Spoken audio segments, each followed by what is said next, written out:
What's going on, everybody? Happy Tuesday to you all. We are now live for another live edition of the Raw Rundown here on the Around the Point Network YouTube channel, as well over on the Twitch account.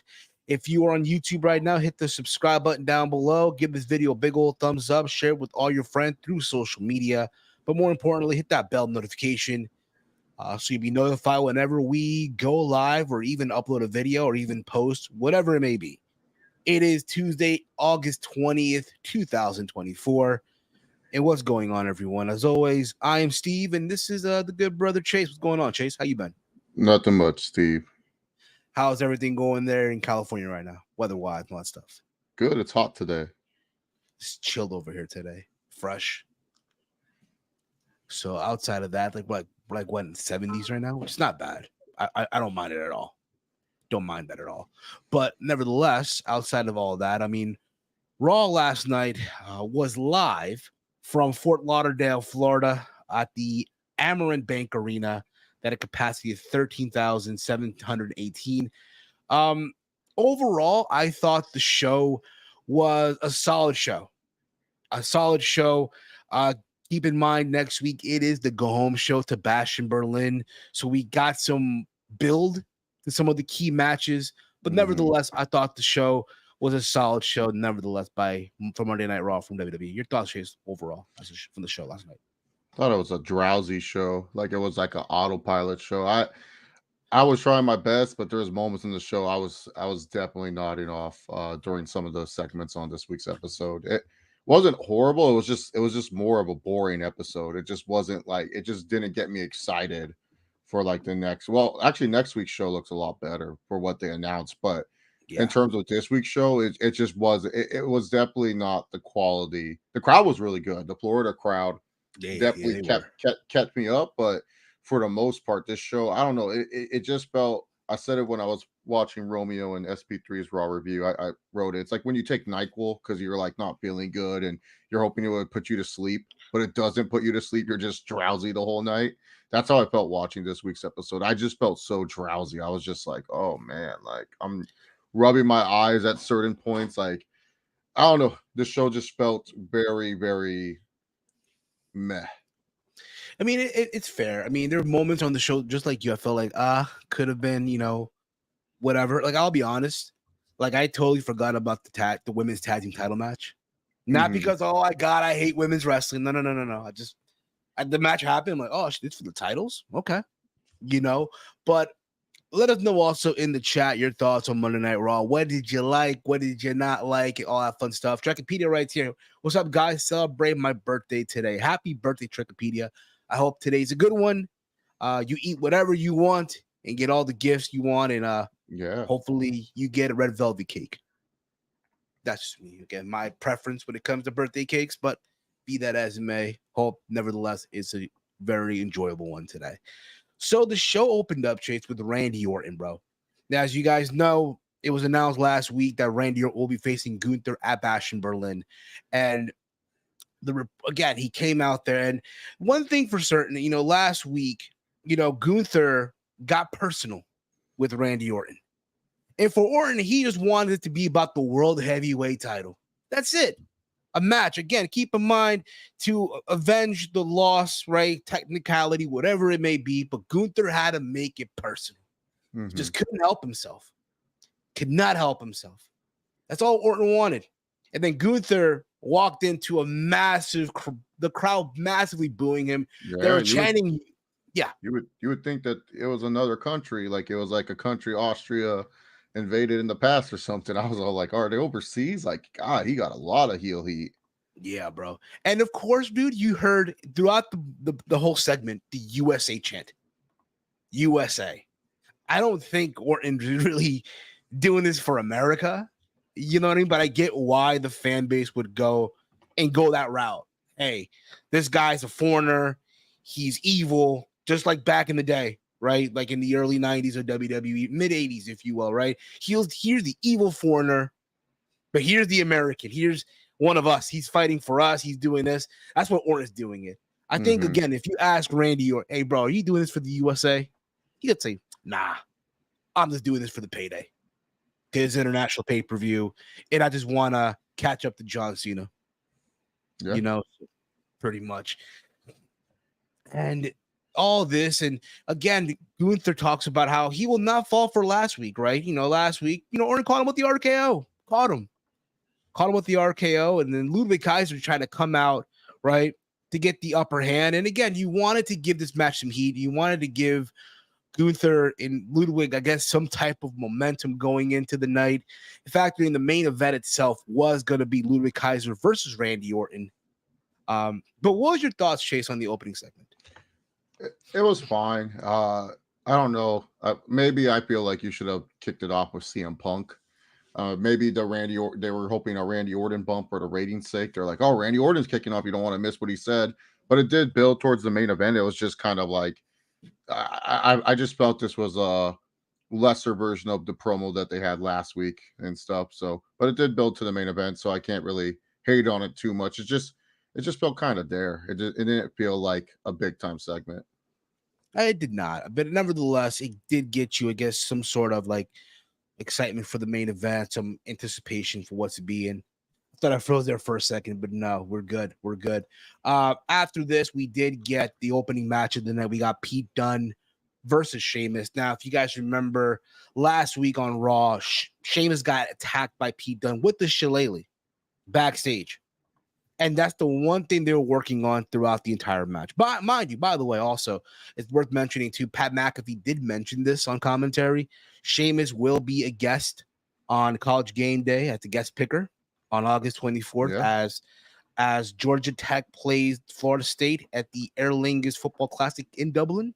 Yep. Now, Chase, I'm not familiar with college football like you and the rest of the gang are, but I know from time the NFL, they do like international games. Is this the first thing for college football? No, they did it last year with they started it last year. Notre Dame played over there, so they do at least a couple international games. But this is like the first week 0 game that I believe is in Dublin, and it's a big rivalry game too between Georgia Tech and Florida State. ACC matchup.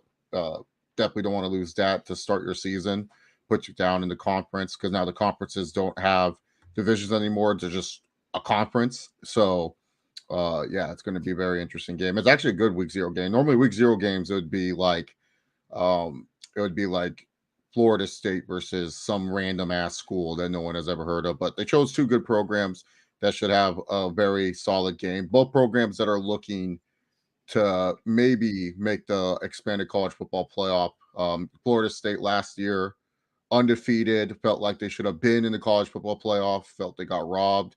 They lost both their starter and their backup quarterback during that undefeated season. And Georgia Tech brings on a very strong team back. Have a really solid quarterback there as well. So actually should be a good game. So it's actually worth watching. With normally week 0 games, you could care less that they're happening because it's between 2 bad schools. It's between a great school versus a bad school. This is actually a good even matchup, and I'm excited for it.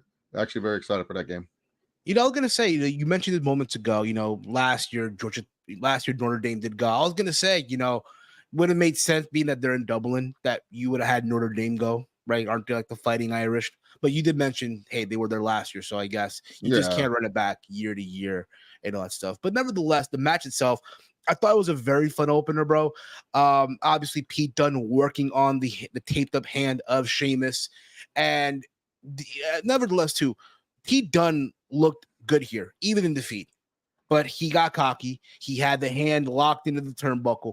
And even though Sheamus got worked on the hand, Sheamus out of nowhere just got this massive energy, right? Just broke the turnbuckle. Something you see out of a movie. Something you would see out of a movie, right?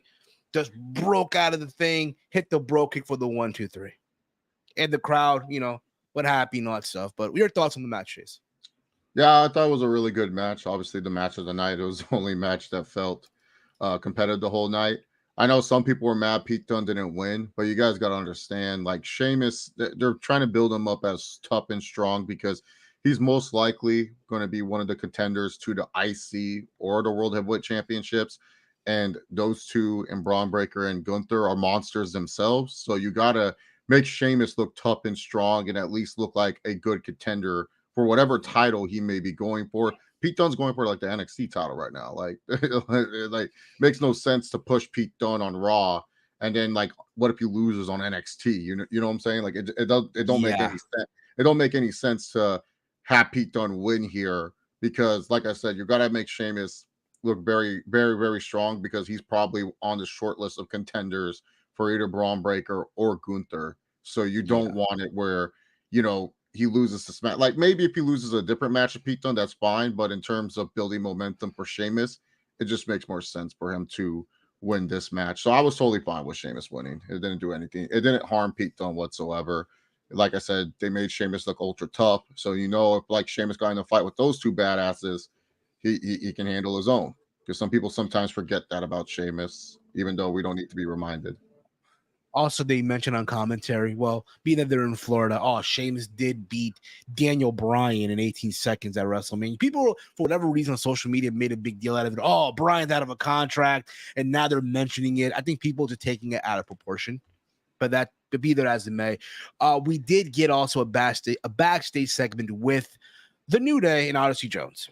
And have you noticed the last couple of weeks, Xavier Woods had been feeling some type of way. Mm-hmm. That type of way that he feels, and he finally fessed up to Kofi. Like he finally let him know, listen, his expression that he did not like the fact that he, being Kofi, brought in Odyssey Jones without letting Xavier Woods know, and he feels that he is bringing him in to replace Big E because let's face it, we don't know Big E's status right now. I know he went to Cancun, did the stem cell therapy and all that stuff, and we don't know nothing so far, right? And Kofi had to let him know, like, listen, man, it's not even like that. No one's never going to replace Big E. He's just doing the veteran thing, looking out for someone like Odyssey Jones, try to take him in the right direction. Something that the New Day, if you remember back in the day, didn't have. Mm-hmm. Remember, people would like make fun of them. Oh, this gimmick would never work. This is a joke. No one's going to be buying into this bootios and the power of positivity. Yeah, they were definitely getting shitted on back in the day, 100%. And it took Xavier a minute to realize, you know what? Like it took him a minute. Like you're right, bro. That's on me. I apologize. That's on me. That's my bad. And they all got together. Hey, let's get ready for this match. What have you? But nevertheless, again, something to keep an eye on Xavier Woods throughout the night too, because not the only time that he will feel some type of way at all, So then after this, they showed a video package of Braun Breaker showing his dominance so far, right? From his time in NXT all the way now to winning the Intercontinental title, how he can't help himself that he's this dominant person. Overall, I thought it was very well put together. It had a country music theme behind it. But it's also worth mentioning throughout the night, they announced that there will be next week started. It'll start next week with a Intercontinental Championship #1 contenders tournament to determine who will be the sorry soul, in words of Braun Breaker, to face him for the Intercontinental Championship. It's also worth mentioning that Jey Uso was one of the first names to announce himself as one of the challengers, being that Sami still out, from injury and all that stuff. And I will say Jey Uso right now is a strong contender. I look forward to seeing what maybe like we said, maybe like you mentioned moments ago. Sheamus is another one, considering he's coming off that win. But what's your overall thoughts, bro, on this tournament, and who do you see potentially? I like the tournament idea because it will get guys on the card that will, like, they may not win the tournament, but at least it showcases them, and it gives the writers something where it's like, oh, maybe we should use this guy more. It gives guys more opportunities, which I think is very important. And one thing WWE kind of lacks right now is that if you're not really in the rotation on the show, you're kind of just lost in the shuffle. You kind of have to like fend for yourself. But with this tournament, and depending on who they put in it, it could give someone that may be sitting there waiting for their time to get an opportunity on the show. So I'm always down for that. I'm fine with the tournament. It makes sense. I don't know who would win because they didn't show us who was in the brackets yet. So I don't know who would be the favorite. You would guess Jey Uso would be one of the favorites, just to keep building up Braun Breaker. Oh, he beat up Sami Zayn. Now he beats up his friend Jey Uso. Maybe, obviously people are talking about how Jay probably will have to eventually go back to the bloodline to help Roman Reigns out, but we'll have to wait and see on that one. But yeah, no, I like that they're building up IC title tournament, so it makes sense for me because like who really is in line to face Braun Breaker? You haven't set anyone up. The only guy that would make sense would be like Ricochet coming back for revenge, but we all know he's not with WWE anymore, so there's no reason to like try to push that. We live in the world now. We just don't know, right? Anything can happen. For all we know, like someone's facing a mystery person in a tournament, and then Ricochet's music hits. So, but yeah, like and definitely anything can happen for sure. But yeah, no, that would be like the only guy that I'll be like, oh yeah, that would make sense. Ricochet tries to get back on Braun Breaker and stuff, and it wasn't like they weren't pushing Ricochet; they pushed Ricochet really, really hard. So yeah, that would be the only guy because you couldn't do Ilya because Braun beat Ilya cleanly. So it's like kind of like Ilya does need to like win something for him to make a claim. So there wasn't really a clear cut number one contender. So it makes sense to do a tournament. I'm cool with it. Oh, for sure. After this, but by the one more thing I want to say, I just hope it's not that 1 week thing where the two winners. I hope it's a long tournament. In this case, because again, we don't know. From the looks of it, Braun is not going to be wrestling in Berlin, right? You have time to build this up. I do hope they'll do like a couple of weeks, right, of a bracket, a small bracket at that matter. Doesn't matter, but I do hope they do that. It's not just this thing where for one night, two winners meet and boom, there you go. But that's just wishful thinking, right? From there, we did get Maxine Dupree versus Ivy Nile. Now, if you remember last week, Ivy Nile turned on Maxine Dupree and joined American Made. Maxine Dupree did a video over the weekend talking about the betrayal and all that stuff. And the match obviously didn't even begin. Like, there was some offense. But then the smoke hit, the fog hit the ring, the wide six showed up, being that now Ivy Nile is part of American Made. You know the old term, right? Guilt by association, right? Yeah. Out came Nikki Cross, and she went to attack Ivy Nile, and the rest of the Y6 showed up, and they cleared out. They cleared out the Creed brothers, and all left was Chad Gable. And who happened to make an appearance finally? Uncle Howdy. It hit the sister Abigail, laid out Chad Gable, and people were eating this up, man. People were eating this up, and it's official, Chase. Next week, we're finally gonna see, bro. Next week, we're finally gonna see what's up with Uncle Howdy. As next week, it's Uncle Howdy versus Chad Gable, one-on-one on Raw. Listen, I've said this, and I know you said this as well. Everything so far has been good. Now let's see how this is executed. That's my only concern, bro. I'm still just going to give it a passing grade just because he's wrestling Chad Gable. I need to see what happens when Uncle Howdy faces someone that isn't like Chad Gable. Like it's just like one of those things where it's like the group project and you got paired up with like the best student in the class and you're like, oh, cool. I can just participate every so often. That's how it is like wrestling with Chad Gable and the Creeds for the Wide Six. Like I need to see when they wrestle a team that in-ring wise is on their level or not on the level of Chad Gable that can, maneuver around the ring. But it was fine. You know, I'm excited to see these two wrestle. I like Ivy Nile a lot. Me Maxine too. Dupree still has a lot to improve inside the ring. Character wise, she's great. Great manager, great talker. She does everything else really, really good to great. It's just more in the ring. It's just still kind of like, I don't know if it's the reps or, timing. She just feels like timing is just one of her things that she doesn't have right now. Like the timing is just always off when she tries to do certain things, or she tries to do things to get the crowd to react instead of naturally just being basic. I feel like, her first match where she was doing all the spinning stuff and the worm herself, like that was fun to showcase that, like, oh, she can do this. But I think she over relies trying to do that instead of, like, just saying, hey, you know what, why don't you just work a basic style match? You don't need, like, it's okay. Like, you're not at the point yet where the crowd is going to react to everything you do. You're Exactly. still new to, this realm. It's okay if the crowd goes silent. It does not mean they're not interested. We'll learn how to get them interested through those basic moves and stuff. But I just feel she over relies on trying to do something athletic, and for whatever reason, it throws off whatever timing. Because I think she's just overthinking when she's in the ring. She just overthinks that, like, okay, I gotta hit the spot, I gotta do this, I gotta do that, and then later on, it just doesn't end up well. So, but yeah, Yeah. I mean, she felt comfortable with Ivy Nile for the most part in there for whatever time this match had. But yeah, the wide six stuff is fine. It's just This until they match, face someone else, I don't care. if you're wondering, it was 90 seconds. Also, Yeah, I want to read some comments here from Wikipedia. I'm 45 today, so I love looking younger Jesus, than I am. Good for you, yeah, brother. I'm 45.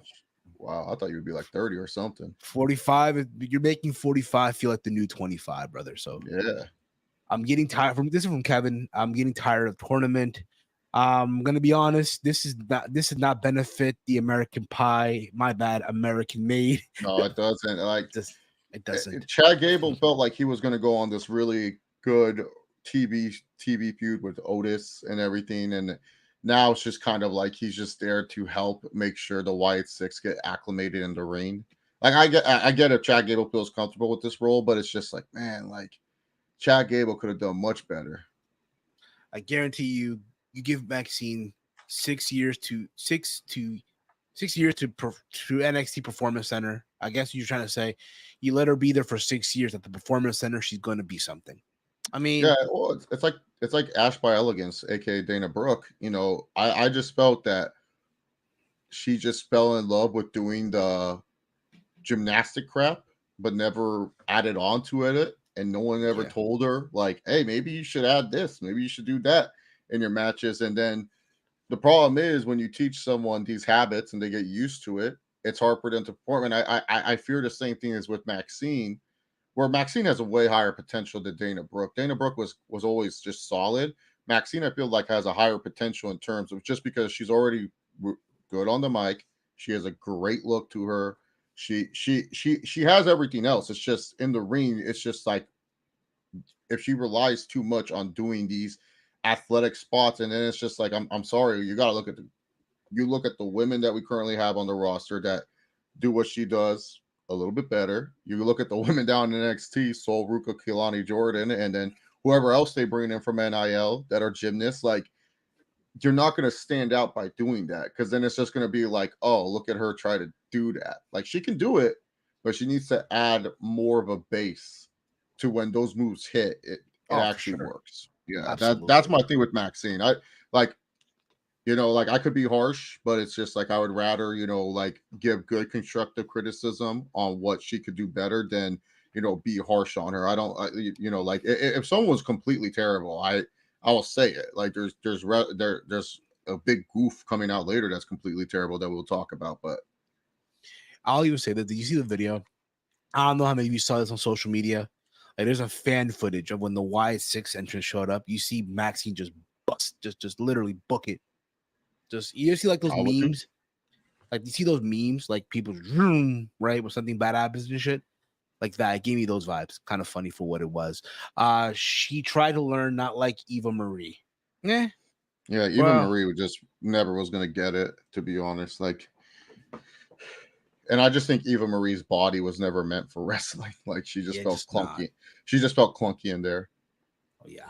let's move on here, Chase. So from there, we did get Rhea Ripley and Damian Priest. There was a video of them backstage, the Terror Twins, and they talked about how this entire time they stood their ground, right? Also, they were looking out for Dominic Mysterio, protecting him, right? And all that stuff. And then Rhea Ripley with the line, bro. And I thought this was kind of funny here to Liv Morgan, right? All you've truly done is become what you truly hate. A discount Rhea Ripley, because Liv Morgan says she wanted everything. She wanted to take everything from Liv Morgan to the point now where she is just in Rhea's words, a discounted Rhea Ripley, you know. So that not the last time we hear about all this, because there's another video segment, a promo, which we'll get into also in a little bit. But then we hear from CM Punk. CM Punk, who shows up, and if you've seen the thumbnail of this very show here, CM Punk had a strap around his neck, a strap hanging there, right? It's kind of fitting too how to think today's the anniversary of him returning back to wrestling too, right? Mm-hmm. But he shows up and he talks about how he had this great news. He has some big news, right? But he also references how WWE right now is hot because of the fans, right? He references the fact that he was at Fanatic Fest. And I know a lot of people are not big into this CM Punk, who's now like a company guy, endorsing the company, endorsing the fans, right? This is not the Punk that we've all remember 10 years ago or so, right? I think, Chase, you said this whenever he puts on his suits and all that stuff. And he talked about how at FanFest he got all these, these friendship bracelets, right? These friendship bracelets, how he got them all from the fans and all that stuff. And he started referencing, Taylor Swift. He did a quote and he said this, right? Fans hand me bracelets that they took the time to make. Maybe insignificant to other people, maybe a Taylor Swift thing. But let's be honest, let's be real. I'm Taylor Swift to men. Which I'm kind of chuckling, like, all right, I kind of see a little bit, right? I know there's a video that surfaced also of CM Punk years ago singing Taylor Swift. I think it was part of an access from WrestleMania many years ago. But basically, he said the good news. He is challenging Drew McIntyre to a match at Bash in Berlin in a strap match. This time, Drew can't go anywhere, right? They're attached to one another. Drew comes out, and Drew kind of hit him with the line. Let's face it, April and Larry are better off at my house than they are with you. Being the bracelet, that is, right? Being the bracelet. And then Punk went on to say, hey, listen, man, it's not me that's attached to you. It's going to be you attached to me in Berlin. And they're going to whip each other and all that stuff. And it's official. At Bash in Berlin, it will be CM Punk versus Drew McIntyre in the strap match. I do think this is the match where Punk gets to win. And again, McIntyre doesn't get pinned here, right? It protects him in a way, right? Obviously, this is where you do the four corners, right? And not like when JTG wrestled Shad Gaspard at Extreme Rules many years ago. Remember that one? How bad that was. That was horrible. But nevertheless, I do think this is where Punk gets his win, and then you build up to Hell in a Cell. Your thoughts, Chase? Yeah, I'm not a fan of the. I don't mind when they do the red light green light thing when it's the heel that's going to win, because then the babyface can stupidly like pull them into their, like Eddie Guerrero JBL from Great American Bash 2004. This stipulation works better when the heel does it, because then the heel can cowardly win. When it's a babyface getting his revenge during this blood feud, I don't know how much I like it. I just felt this promo, it was just there to announce that we have a strap match. Like, why couldn't we do, how we got the video packages that they do, like these new edited backstage segments that WWE's been doing lately? We could have done that for both of these two, where CM Punk did one. But of course, you already promoted CM Punk going to be in the building, so CM Punk is going to be in the building. I don't know. I have this crazy idea, Steve. Maybe CM Punk does what he should be doing, and that, I don't know, that's wrestle a match if you're going to promote CM Punk there and stuff. For sure. But Sure. Yeah, I just felt that this was like one of those scenes you could have done much better with the video edited thing. Maybe have Punk explain more why he wants this style of strap match instead of a 1, 2, 3. Punk, he does his usual promo, references hockey for no reason. We're so out of hockey season. Stanley Cup is so past us. I think the people of Florida forgot that the Panthers won the Stanley Cup. I forgot about it. And again, I'm not a hockey fan, not a hockey expert, but I put 2 and 2 together. That's where the Panthers play, right? Fort Lauderdale. I think so. I'm not 100% sure, to be honest. I don't follow. I learned the Panthers were a team in like 2003. I did not even think they were a real team. So I don't know. But yeah, and then he does his usual like deep AEW dig where he's like, and the people in the 300 section cheer for me. He It does didn't really that. connect that. I didn't want to bring that up, but since you brought it up, I mean, No, yeah, no, but it's like what Romeo said. Punk has a formula for all his promos. Sports reference, take a cheap dig at AEW, mention something from 1990 WWE that most of the fans haven't seen or probably have checked out, then bring up how he's better than everyone else. And yeah, that's pretty much it. Like Punk has a formula that works for him, that does well for him. And match wise, the match should be fine. It's just, I don't know. I feel like a strap match, like I get it. They're trying to protect Drew in this situation. They don't want Drew to yeah. eat a pinfall for whatever reason. But I'm okay with red light, green light. If the heel is going to win because of cowardly ways, Drew doesn't come off as a cowardly heel like JBL did, like all those years ago. So that's my reason why I'm not a big fan of them doing the red light, green light. I understand protecting Drew, but this is like the 50-50 booking that I feel doesn't benefit anyone. And obviously, like you said, to extend it so that way we could get to Hell in a Cell between these two men. Exactly. But yeah, man, it did really sink in that the formula and all that stuff. And yeah, man, who would have thought, right? Who would have thunk it?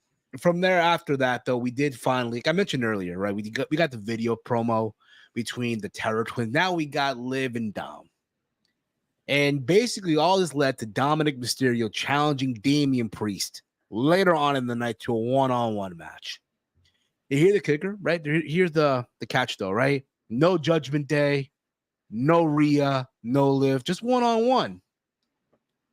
And how obviously, Liv Morgan loves being on how Liv and Dom love being on top of everything. So there was that. After this, we did get Chase the big match between the New Day and Odyssey Jones versus the Final Testament. I thought overall, as far as a match, it was solid, right? Another way to showcase Odyssey Jones. Obviously, there's a moment in the match where Kofi finally tags in, right? And Xavier also had his hand out, ready to be tagged. But Odyssey beats him to it, right? And Kofi tags Odyssey. And you see Xavier once again has this look on his face like, really? What the hell, bro? Like, I'm right here. Why you tag me? Right? But obviously, Odyssey Jones took over and got the win. I think he hit the black hole slam. That's how I know the move. Or I just know that the black hole slam. Right? On one of the members of AOP for the 1, 2, 3. But again, another way to showcase Odyssey Jones. And they were celebrating at the end, right? So it looks for now things are okay. Your thoughts, Chase?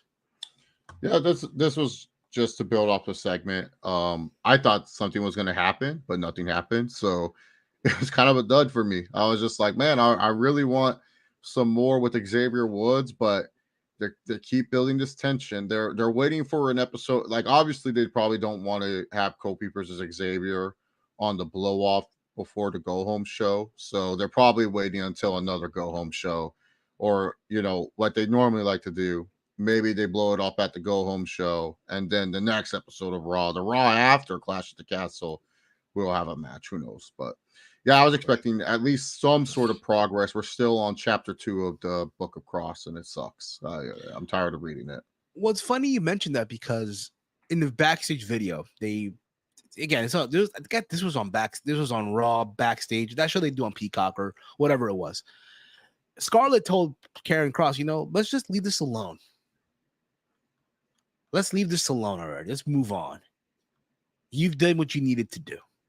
So who's to say? I mean, again, we'll see how that plays out. But I'm with you on that, man. I think it's time that they finally move on from all the stuff. And from there, we did get Bronson Reed versus The Miz in a no DQ match. This match was requested per The Miz because what Bronson Reed did to his friend R-Truth last week or the week before, whatever it was. And Adam Pearce backstage like, yo, you sure you want to go through this match? Are you sure about this? Are you really sure about this? And Miz went on to say, listen, I don't have that many friends in this industry, but R-Truth is one of them. And I'm going to do this for him. And the match, as you can imagine, yes, Miz had his moments of showcase that, hey, he can hang. But when it was all said and done, the big guy got the win, hit the tsunami 1, 2, 3, as you expect. Your thoughts on the match before we get on to what happened after the match? It was passable. It was a passable TV match. I mean, Miz versus Bronson Reed in a normal match would have been kind of boring, but the fact that it had a no DQ I thought was pretty fun. So it was passable, but nothing I would ever go back to and watch. But I don't think if I would skip it either if I ever rewatched this episode of Raw. I don't think I would skip it. I don't think I'd be like, oh, I'll skip this. I'll be like, oh, they're doing a no DQ. I don't even remember this, and then be like, oh, that was fine. So passable match for sure. Of course. After this, though, man, it looked like Bronson Reed was going to go once again to hit the tsunamis like he did to Rollins, like he did to R-Truth, right? And just as Bronson Reed is climbing up to the top turnbuckle, you hear the music, right? Of none other than Braun Strowman, as you would call him, Care Bear and all that stuff, right? As Pat McAfee will call him one big SOB. And we get it, right? It's like, all right, mess with someone your own size. But if you look at them, they're not the same size. One towers the other one. I think that's the direction you're going to go with. I'm sure they'll have a fight match, which, by the way, is happening next week, by the way. Bronson Reed versus Braun Strowman. Now, the graphic makes them look like they're both sort of the same measure, right, height, but it's not, right? And I do think this was the direction they're going to go with, but I just think it's too soon. I would have had Bronson Reed beat up more small guys until eventually you throw the big guy at him. And you could have gotten a PLE out of this down the road until Rollins shows up and, you know. I think a tsunami on the PLEs would be pretty cool. I mean, the crowd seems to love when he does it. I'm going to love when he does it to Care Bear next week on Raw. That would be great. But yeah, because the one thing about Care Bear, as much as I hate this guy and think she sucks, he does, get protected a lot by WWE. You can count how many clean losses he's taken on your fingers because he barely takes any losses. It's Damian Priest, it's Gunther, it's Roman Reigns, it's Brock Lesnar, it's The Fiend. And even the Fiend one, you can even say, well, that necessarily wasn't clean. So he doesn't take too many clean losses during his run in WWE. So beating him is a big deal for a guy like Bronson Reed. And especially because Bronson Reed's on this whole, I want to prove myself tear. This is a good guy to prove yourself to, is Care Bear.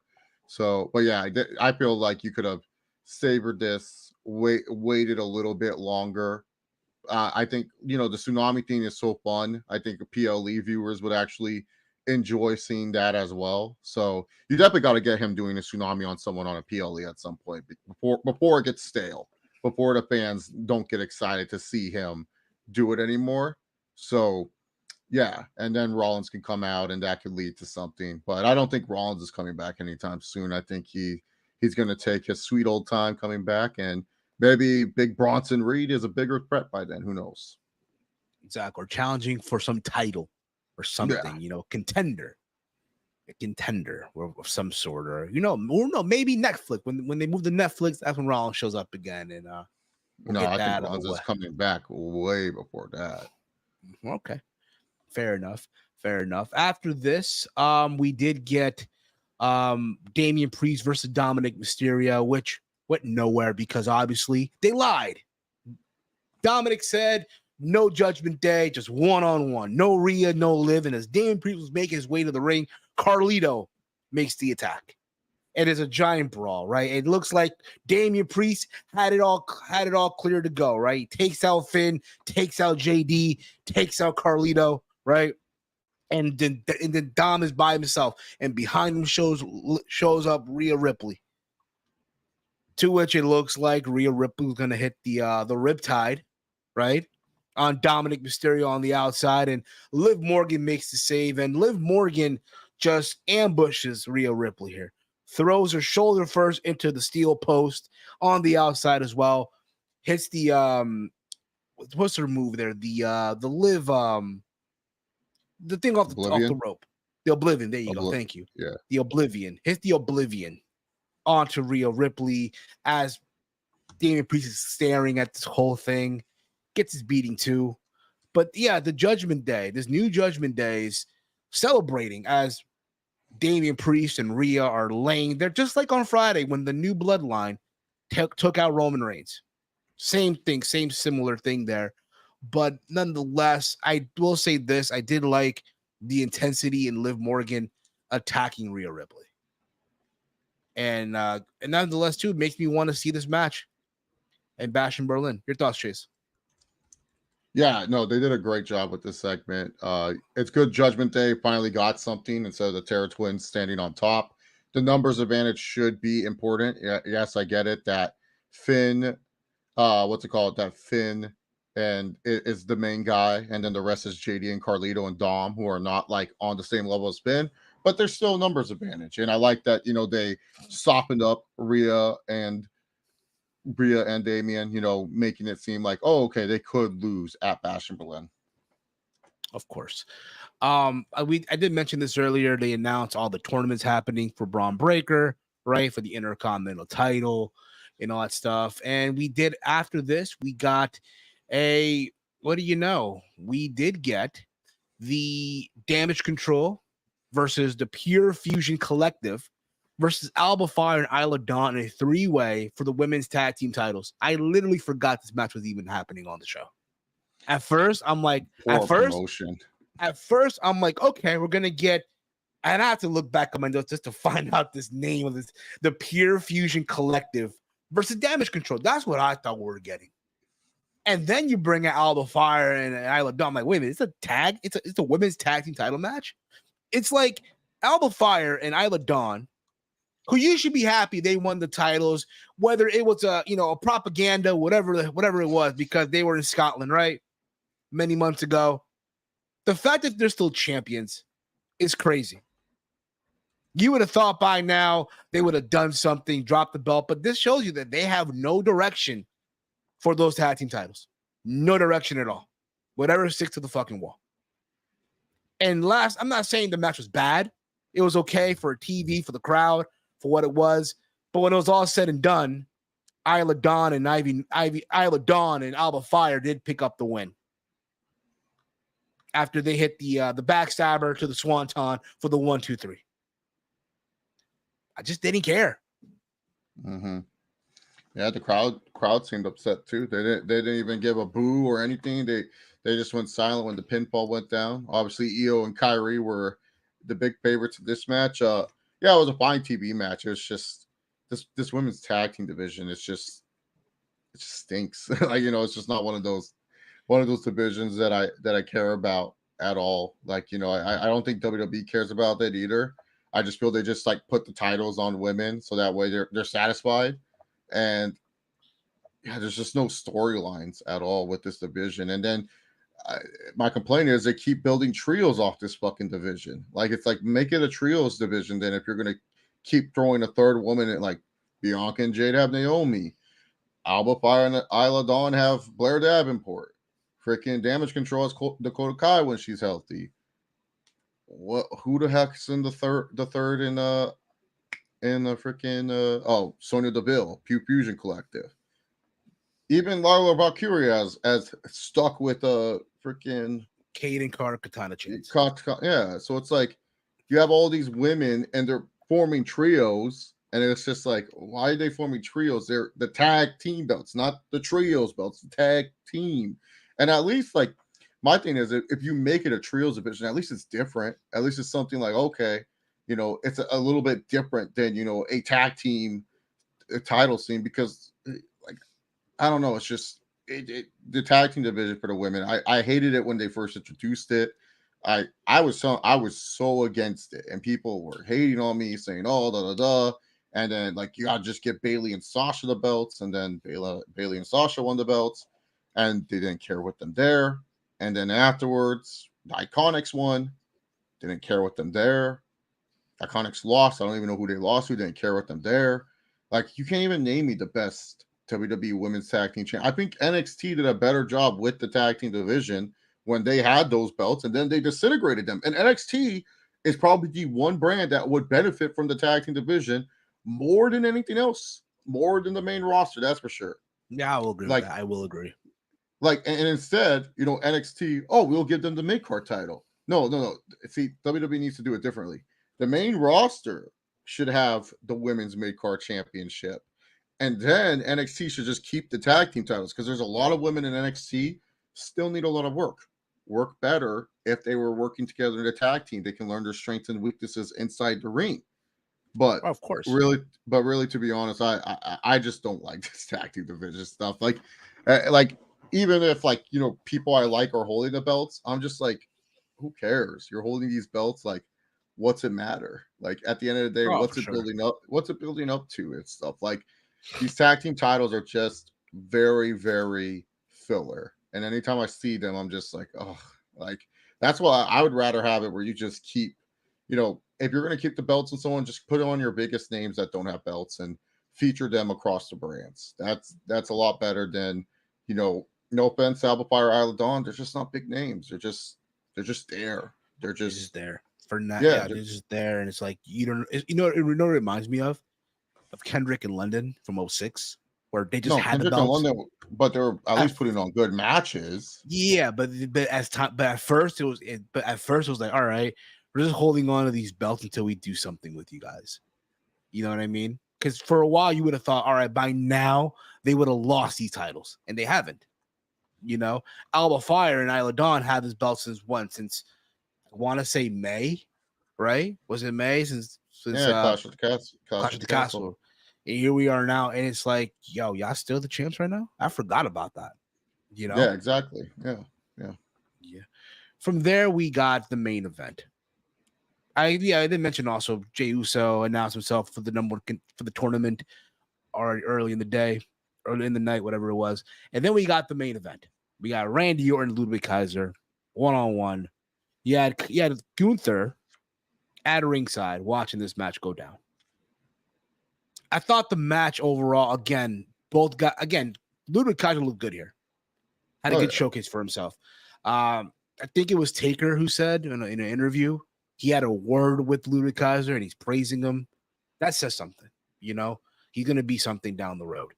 And it's crazy to think. A lot of good potential for sure. Yeah.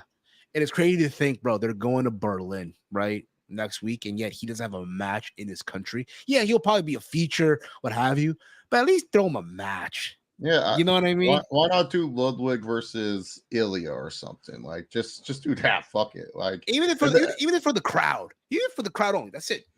Yeah, just pre-show. I think that would be cool for Ludwig, and it would get something for Ilya to do. Maybe Sheamus and Ludwig are on the especially if you're not going to have Braun wrestle for the Intercontinental title. Why not do one of the couple tournament matches? Because I don't even know what this Bash at Berlin card is. What 4 matches deep so far? It's yeah. Punk and Drew Strap, Terror Twins taking on the new Judgment Day. Cody, Kevin Owens, and then Orton, Gunther. Yeah, unless I'm forgetting something. I mean, Queen Nia is not defending her WWE title. That's not happening. Yeah, so she's not defending on that show. And newly minted U.S. champion LA Knight, I believe, is facing Santos Escobar on SmackDown. Yeah, so unless you want to run Andrade versus Carmelo again. Carmelo, yeah, that'd be so stupid. Yeah, let's not get Ludwig PLE match at his hometown, but Carmelo and Andrade, they've been having these great matches every fucking week. Just do it. Let's give it to them, yeah. Match number 4 of their unofficial best of 7. Exactly. But one thing I'll say here too, again, it's every Randy Orton match. Of course, he's gonna do the bump on the announce table. He's gonna throw the guy on the announce table multiple times, right? As Gunther watched on, and eventually, when it's all said and done, Randy Orton RKO 1, 2, 3, and it looked like after the match, Gunther was gonna try to get the upper hand, and what do you know? Once again, falls victim to the RKO as Orton. If you notice here in the thumbnail of the stream, smiling there, got him again. Got him again. As Raw went off the air. Your thoughts, Chase, on the match? Yeah, solid main event between these two. I don't know. The feed I was watching caught a lot of commercials, and I felt that kind of hurt this match a little bit for me because we just went like to a good flow. Then they went to break, and then they came back. Ludwig was in control, and then Randy went crazy. But yeah, solid main event.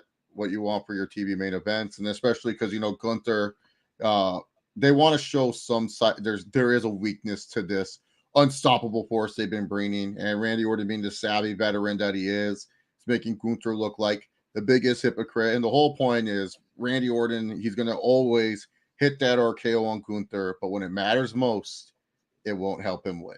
That's what they're trying to build with this story. They're trying to give the fans, for a 3-week build. This is as best. This is the best you're going to get from a 3-week build to a world heavyweight title match at Bash at Berlin. This is like the best that you can do. Gunther has obviously done a great job on the mic, making it more personal. But in terms of giving Randy Orton some odds of a chance of winning in most of the fans' mind, you have to make Randy Orton look dominant in this situation. You can't have it where Gunther is just running rampant. So otherwise, there's no interest. Like, oh, Gunther's so strong, but Randy Orton, he always has that RKO, and they've done a good job at making it seem like whenever Randy does hit that RKO, Gunther doesn't get up right away like we've normally seen. So they're really selling home the fact that that move can actually finish the match. Which we know it won't, but still, they want to give you that hope and that belief that it might happen. USA, because now all of a sudden Orton's fighting for the States. And if you, again, we said this earlier, if you were to interview, and I'm sure some people in the media will, right? When they're over there, are you doing this for America? Orton's like, nah. Instead, what he's doing this for is payday. Simple as that. Yeah. Overall, I'm gonna give this Raw as a whole. I'm gonna give this a C+ overall. What about you, Chase? 6.5 out of 10. It was just a D. Give it a D. Okay. D. Yeah, you get a D. You get a D on this one. You had strong ideas in this paper. It's just not well written. It's just like I said, this episode just felt so like the crowd was really good. Normally, crowds help me when Raws are just lackadaisical, but it was just such a lackadaisical episode. It's just one of those where you're just like you're nodding off as you're watching. You're like, oh shit. I feel like this. One thing with Triple H, one of his flaws with his booking is that he's not good with these short pay-per-view breaks, or PLE breaks. Like, he much rather prefer having 5 weeks to do his long, drag out storytelling. So, exactly, Romy right here. Steve. No, Steve. Who suggested this weeks ago? Look at how easy this show went. It flowed well. It was great. Steve, and it didn't take you that long to write the notes. I read the notes and I said, perfect. This will take at least 40 minutes to an hour. This is easy. And since we're off, took a little notes here, little notes here and there. Yeah, it went from the iPhone to copy and paste and all that stuff, and here we are. See, much easier. See, Steve, and you didn't forget anything, and you're not trying to go off the top of your dome. What happened? It's right in front of you, and then you can add. To be fair, I know you ad-libbed some. I know. I can see you ad-libbed some of the stuff, and then it bugged me because you're following a structure. You should always be. Here's a tip. I want to give a tip to anyone that wants to do podcasting or anything. I do not care. Yes, it's okay to go off the cuff every once in a while, but if you're trying to recap or do anything of that nature, notes are important. Write notes. It helps out.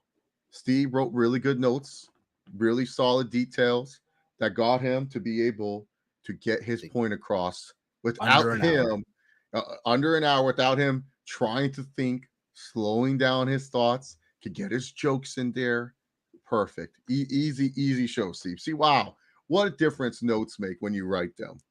Exactly. Yes, and again, that being said, if you guys have missed it, I did do a Steve's Kitchen yesterday.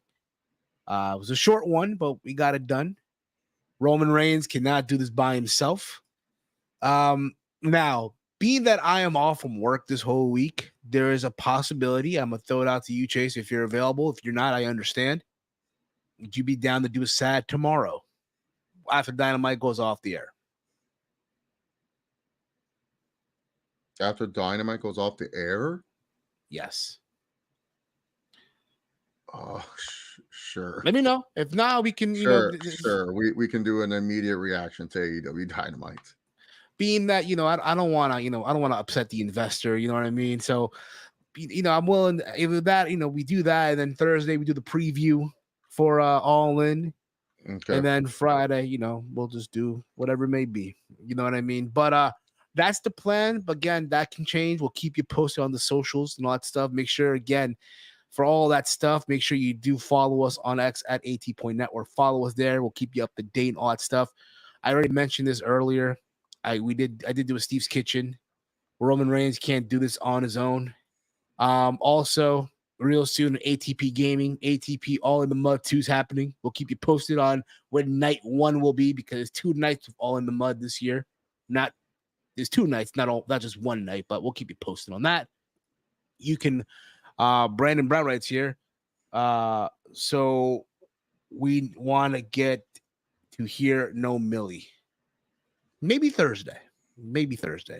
You know what? Because you're a channel member. The rating will be out by the time we do the All In preview. But because you're a channel member, and I have not done this in a minute.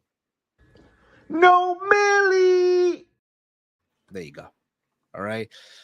That being said, guys, follow me on X at HeelSteven. Chase, let them know where can they check you out this election year. Follow me on Twitter at ChaseOliver68, YouTube.com, chilling with Chase. Hopefully I can film some podcasting. It just depends on when my schedule frees up, but I do have some thoughts that I want to talk about, but I'll leave that when I post them on and stuff. You'll know if I do something. Just follow me on Twitter. I'll post everything on there. There you go. That's going to be it for us, guys. Thank you all for watching. For myself, for Chase, this has been the Raw Rundown here on the Around the Point Network. Peace out, everybody.